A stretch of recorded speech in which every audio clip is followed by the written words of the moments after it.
इसका कोई महत्व नहीं है। किसी ने पीट दिया, किसी ने गाली दे दिया, कोई विपत्ति आ गई, कोई रोग आ गया तो बोले इनका भजन लघु है, इनके भजन में ताकत नहीं है। क्या नहीं, जिसने मारा था वो भस्म हो जाना। अभी साधु समझते क्या हो, ये नहीं मार्ग को समझिए। नहीं तो माया का कार्य है संशय और अविश्वास पैदा कर देना। हमारे जीवन में यदि हम शरणागत हैं हृदय से, तो जो भी घटना, परिस्थिति, संकट, विपत्ति आती है, हमें निराश नहीं होना। जितनी श्वास है हर कष्ट सहते हुए प्रयास के चरणों में समर्पित करना है, उसका निश्चित फल होगा। प्रियालाल की प्राप्ति या आसुरी बुद्धि हमें प्रभु के शरणागत होने में बाधा पहुंचाती है। इसी से हमें निराशा मिलती है। जितनी मात्रा में आसुरी बुद्धि होती है उतना ही भगवत मार्ग में निराशा पैदा करती है। और जिनके संपूर्णतया आसुरी बुद्धि का ही प्रकाश होता है उनको तो मार्ग ही समझ में नहीं आता है। आनंद का मार्ग भी उन्हें महान क्लेश और अशांति का मार्ग लगता है। किसी विपत्ति घटना में बहुत बड़ा मंगल विधान प्रभु का छुपा होता है।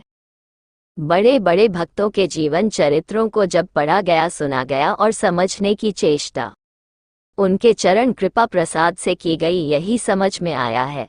उद्देश्य की प्राप्ति के लिए अब दुख सुख की परवाह नहीं करनी। जो भी दुख सुखद परिस्थिति आती है वो शरीर के ऊपर आती है, आत्मा में तो कभी इसका प्रवाह प्रवेश कोई भी स्फना बिल्कुल नहीं। ना दुख का प्रवाह है, ना विपत्ति, संकट, अस्त्र शस्त्र, मारपीट, इनका प्रवेश नहीं। वही हमारा स्वरूप है। ना जानने के कारण शरीरा अभिमान से युक्त होकर बहुत सी गलतियां हो गई।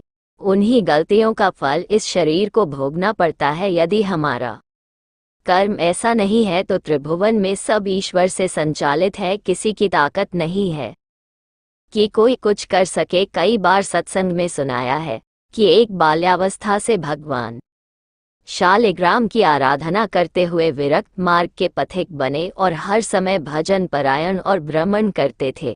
एक दिन वह गंगा किनारे सोच आदि क्रियाएं करके स्नान करने को जा ही रहे थे कि 90 लोगों ने भाला, लाठी, तलवार लिए हुए मारो मारो ऐसा कह के घेर लिया। संत थे, उन्होंने हाथ जोड़ा और कहा आप सब मार तो डालेंगे ही, यदि कृपा करें और हमें इतना समय दे दे कि हम स्नान करके अपने शालिग्राम भगवान को स्नान करा के चरणामृत ले ले, फिर आप आराम से मार देना। भगवान की इच्छा से वो रुक गए। स्नान किया, शालिग्राम भगवान का सांगोपांग स्नान आदि करा के पूजन किया, चरणामृत लिया और हृदय से प्रार्थना की, प्रभु इस जन्म में हमने तो कोई ऐसी गलती नहीं की जिसका ऐसा दंड मिले कि 90 लोग प्रहार करके मारेंगे। क्या इन 90 लोगों के मारने का रहस्य क्या है? सच्चे हृदय से प्रार्थना की तो भगवान उनके हृदय में संपूर्णा की और जैसे अपने को टीवी में दृश्य दिखाई देता है ऐसे दृश्य उनके सामने चलने लगा। उन्होंने 90 पुरुषों की हत्या की थी। पूर्व जन्म में तो भगवान ने कहा इनको 90 बार जन्म लेना होता और तुम्हें 90 बार मरना होता, पर मेरे भजन का प्रभाव है कि एक साथ 90 तुम पर प्रहार करेंगे। तुम मेरे ध्यान में निमग्न हो जाओ, शरीर छोड़कर तुम मेरे परम धाम को आओगे। भगवान ने हटाया नहीं, ये कृपा करी कि उसे 90 बार जन्मना मरना नहीं पड़ा। एक बार में ही 90 लोगों ने प्रहार किया और शरीर तो नाशवान ही है, एक ना एक दिन सबका छूटना है। शरीर छूटा और भगवत धाम को गए। अब अगर बाहरी चेष्टा देख ली जाए तो बड़ी भयावन लग रही है कि भगवान का भक्त और 90 लोगों का मिलकर प्रहार करना, भगवान बचा नहीं सकते थे। क्या भगवान ने बचा लिया? बार बार जन्म मरण के चक्र से बस शरीर तो एक बार छूटता ही है। सबका ऐसे ही अपने लोग हैं, अपने लोगों के ऊपर भगवत कृपा है। अब जो भी विधान हो रहा है भगवत कृपा से हो रहा है। काहो सु कहाँ, जहाँ प्रभु ना ही कोई ऐसा स्थान नहीं जहाँ प्रभु ना हो। तो उनके होते हुए हमारे को जो शारीरिक दंड, जो वाचिक दंड, मानसिक दंड मिल रहा है वो मुझे पवित्र करने के लिए मिल रहा है। अगर उस दंड विधान में शरीर भी छूट जाता है तो राधा राधा हमें श्री जी की प्राप्ति होगी। शरीर तो छूटना ही है, आज या कल छूटना। निराशा या भक्ति मार्ग में उत्साह हीनता ये बिल्कुल ठीक नहीं।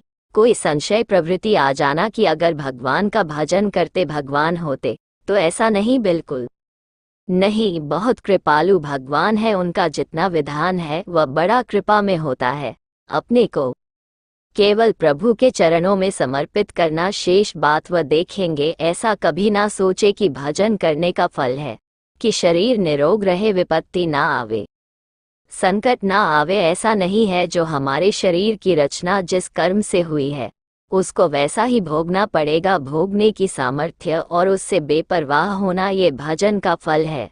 बड़े बड़े महापुरुषों को शारीरिक व्याधियों, सामाजिक विपत्तियां ये सब आती है। इसका न तारतम्य भजन से नहीं जोड़ना चाहिए कि अगर हम श्री जी के हैं तो ऐसा क्यों हो गया, श्री जी के हैं तो क्या वह ठीक नहीं कर सकती। यह सब हमारा उद्देश्य भगवत प्रेम प्राप्ति है। हमें अपने उद्देश्य पर दृष्टि रखना है। भगवत प्रेम का स्वरूप है प्रतिपल सहज निर अपने आराध्य देव का चिंतन होना।